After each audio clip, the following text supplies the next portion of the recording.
오늘도 오바댜서 1장에 기록된 이 말씀을 통해서 하나님께서 주시는 은혜를 우리가 함께 나누기를 원합니다. 어제까지 우리가 나훔서 말씀을 나누는데요. 이 나훔서 다음으로 읽어야 할 성경은 오바댜서라는 성경입니다.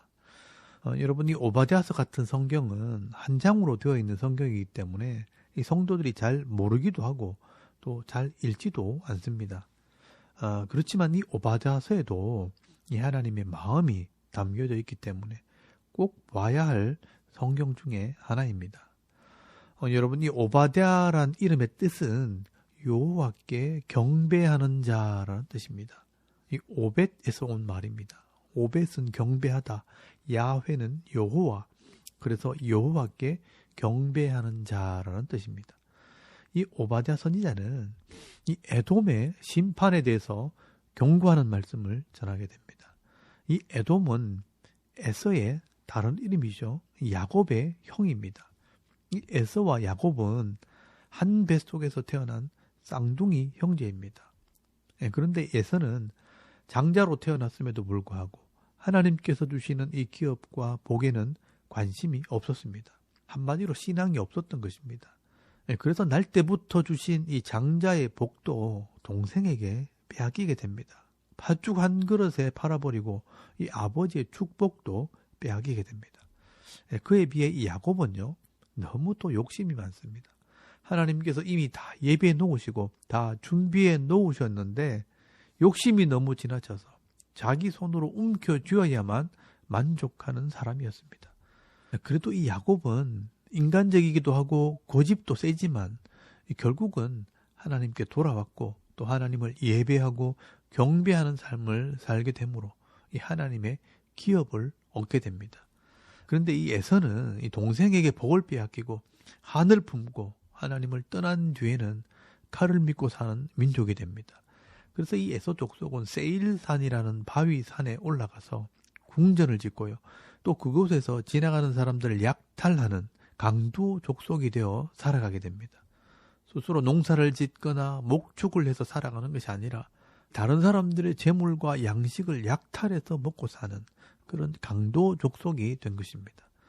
그래서 하나님께서는요, 성실함으로 자기 일을 하지 않고 다른 사람들의 도움을 주거나 의미 있는 삶을 살기보다는 다른 사람들의 것을 빼앗고 약탈하는 이 에돔 족속은 행한 대로 심판을 받게 될 것을 경고하게 됩니다. 여러분, 이 오바댜 선지자는 이 에돔이 멸망을 받게 되는 이유를 두 가지로 설명을 하게 됩니다. 그 첫 번째가 마음의 교만함 때문에 심판을 받게 된다고 말씀을 합니다. 여러분, 3절 말씀에 보시면요, 너의 마음의 교만함이 너를 속였도다. 바위 틈에 거주하며 높은 곳에 사는 자여, 네가 마음에 이르기를 누가 능히 나를 땅에 끌어내리겠느냐 하니라고 말씀을 합니다. 여러분, 이 에돔 족속은요, 세일산이라는 바위산에 살면서 높은 곳에 왕궁을 지었습니다.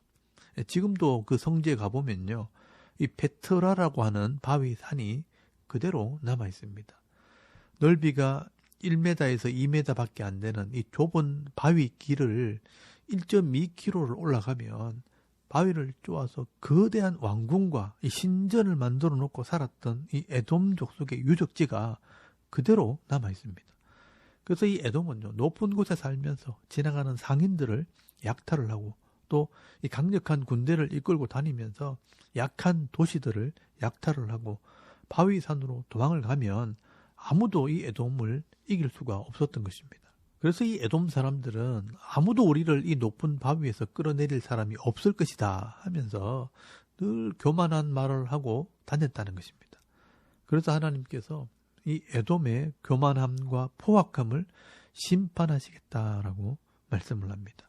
여러분, 4절 말씀에 보시면요, 네가 독수리처럼 높이 오르며 별 사이에 깃들일지라도 내가 거기서 너를 끌어내리리라. 여호와의 말씀이니라 라고 말씀을 합니다. 이 에돔이요, 높은 곳 바위 틈에 거하면서 아무도 나를 찾지 못하고 이기지 못한다라고 큰 소리를 칠 때 더 높은 곳에 계신 하나님께서 네가 독수리처럼 높이 오르며 별 사이에 깃들일지라도 내가 너를 끌어내리리라 라고 말씀을 하십니다. 그리고 5절 말씀에 보시면요. 자기들이 했던 것처럼 모든 것을 다 빼앗기게 될 것을 말씀을 합니다. 이 도둑들이 물건을 훔치러 와도 만족할 만큼 훔치면 그치지 않겠느냐. 또 혹시 포도를 따는 자가 와도 얼마쯤 남기지 않겠느냐. 그러나 이 에돔을 치러 온 자들이 에돔 족속이 그랬던 것처럼 인정사정 볼 것 없이 싹 썰어가 버릴 것이라 라고 말씀을 합니다. 너희들도 남들에게 한 것처럼 똑같이 당하게 될 것이라고 말씀을 하는 겁니다. 그리고 여러분 7절 말씀에 보시면 이 주위의 나라들과 화평하기로 조약을 맺고 약속을 했으면 그 약속을 지켜야 하는데 몰래 가서 그 약조를 깨뜨리고 빼앗아 왔다라고 말씀을 합니다. 그래서 그들이 와서 너를 속이고 함정을 파서 너를 빠뜨리게 될 것이라 라고 말씀을 합니다.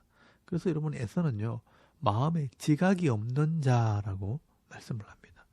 미련한 자라 멀리 보지 못하고 눈앞에 있는 이익만 보고 자기 욕심만 채우다가 결국은 망하게 될 것이라 라고 말씀을 하는 것입니다.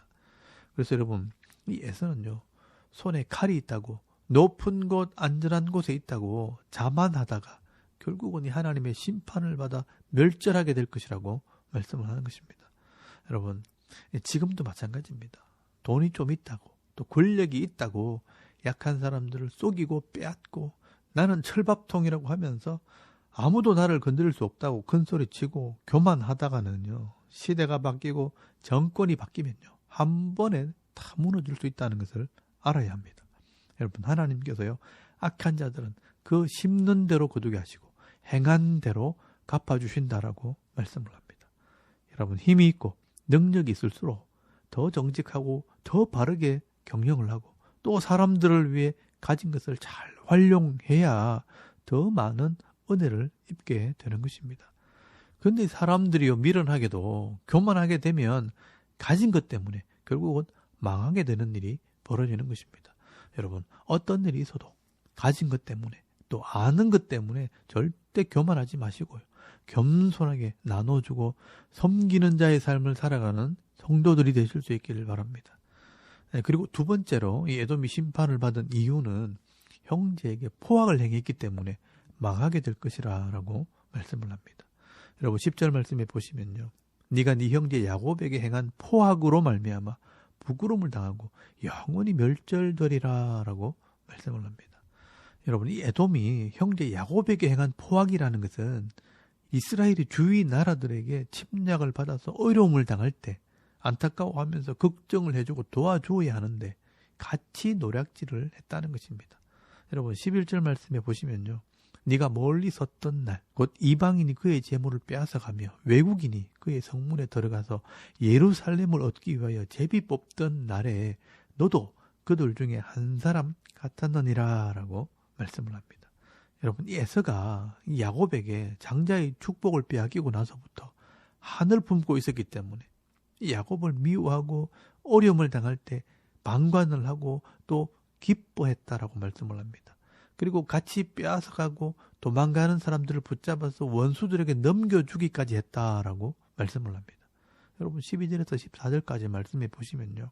네가 형제의 날 곧 그 재앙의 날에 방관할 것이 아니며 유다 자손이 패망하는 날에 기뻐할 것이 아니며 그 고난의 날에 네가 입을 크게 벌릴 것이 아니며 내 백성이 환난을 당하는 날에 네가 그 성문에 들어가지 않을 것이며 환난을 당하는 날에 네가 그 고난을 방관하지 않을 것이며 환난을 당하는 날에 네가 그 재물에 손을 대지 않을 것이며 내 거리에 서서 그 도망하는 자를 막지 않을 것이며 고난의 날에 그 남은 자를 원수에게 넘기지 않을 것이니라 라고 말씀을 합니다.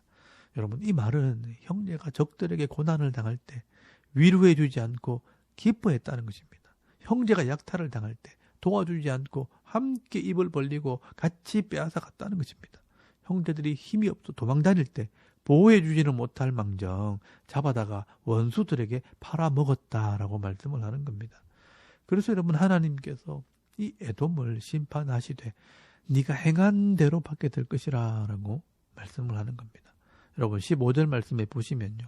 여호와께서 만국을 벌할 날이 가까웠나니 네가 행한 대로 너도 받을 것인즉 네가 행한 것이 네 머리로 돌아갈 것이라. 심은 대로 거두게 된다고 말씀하는 겁니다. 그리고 17절 말씀에 보시면요. 오직 시온산에서 피할 자가 있으리니 그 산이 거룩할 것이요 야곱 족속은 자기의 기업을 누릴 것이며 야곱 족속은 불이 될 것이며 요셉 족속은 불꽃이 될 것이요 에서 족속은 지푸라기가 될 것이라. 그들이 그들 위에 붙어서 그들을 불사를 것인즉 에서 족속에 남은 자가 없으리니 여호와께서 말씀하셨습니다 라고 말씀을 합니다. 여러분, 이 땅에서 힘 있는 자가 이길 것 같지만 아닙니다. 결국 믿음 있는 자가 이기는 것입니다. 여러분, 누가복음에 나오는 이 부자와 거지 나사로 이야기를 아실 것입니다. 이 부자는 살아있을 때 힘이 있고 잘 살았지만 죽어서는요, 음부에 들어가 불꽃 가운데 고민하는 자가 되었다고 말씀합니다. 그러나 이 거지 나사로는요, 이 땅에서 가난하게 살았지만 하나님을 의지하며 살아갈 때 죽어서 이 아브라함의 품에 이 천국에 들어가서 영원한 안식을 누리게 되었다라고 말씀을 합니다. 결국 진정한 안식과 기업을 얻은 사람은 이 땅에서 힘 있는 자가 아니라 믿음 있는 자라는 것입니다. 그래서 여러분 19절에서 20절까지 말씀해 보시면 이 이스라엘이요 에서의 땅을 차지하고요 또 자기 기업을 얻게 될 때 이 에서의 기업은 사라지게 될 것을 말씀을 합니다. 여러분 21절 말씀해 보시면 구원받은 자들이 시온산에 올라와서 에서의 산을 심판하리니 나라가 여호와께 속하리라 라고 말씀을 합니다. 여러분 이 에돔이요 큰 소리를 쳤지만 결국은 구원받은 자들이 시온산에 이 예루살렘에 올라와서 에서의 산을 심판하게 될 것이라고 말씀을 합니다. 그래서 여러분 지금도요 이 에돔 족속이 살았던 땅은 황폐한 땅이 되어 있지만 이 예루살렘은요 지금도 수많은 사람들이 왕래하면서 세상을 지배하고 다스리고 있는 것입니다. 여러분 이 에서 족속은 어떻게 보면 하늘 품은 족속이었습니다. 그래서 이웃을 사랑하고 배려하는 것이 아니라 다른 사람들의 것을 빼앗고 약탈하고 죽이는 족속이 된 것입니다. 그리고 자기 형제까지도 사랑하지 못하고 약탈을 하다가 그 행한 대로 심판을 받게 되었고 이제는 에돔 족속은요 이 땅에서 사라지고 그들의 기업은 택한 백성의 기업이 되어버렸습니다. 여러분 택한 백성과 같은 이 약속의 자녀로 태어났지만 같은 은혜로 시작했지만 감사하지 못하고 하나님의 은혜에 대한 소중함을 잃어버리게 될 때 결국 세상에서 잠깐 있다가 사라지는 안개와 같은 그런 인생을 산 사람들이 바로 에돔 사람들이었습니다. 여러분 오늘도 우리가 이 하나님의 은혜를 알고 하나님과 언약한 백성이 되었다면 이왕이면 하나님께서 내게 주신 이 기업의 소중함을 깨달아서 다른 사람들에게 유익을 주는 삶, 서로 사랑하며 섬기는 삶을 살다가 많은 사람들을 주님께로 인도하는 축복의 통로로 살아가는 저와 여러분의 이런 영적인 삶의 모습이 되실 수 있기를 주의 이름으로 축원합니다. 아멘. 우리 잠깐 기도드리겠습니다. 오늘도 섬기는 삶, 사랑하는 삶을 살게 하옵소서. 또 나라를 위해 이 교회와 가정을 위해 우리의 사명을 위해 우리의 자녀들의 믿음을 위해서 중보기도 하시고요. 또 개인의 기도 제목을 따라 기도하고 오늘 하루 삶을 또 시작할 수 있기를 바랍니다. 다 같이 우리 하나님께 한번 기도드리겠습니다. 살아계신 하나님 은혜를 참 감사합니다. 오늘 아침에 하나님을 예배하게 하시고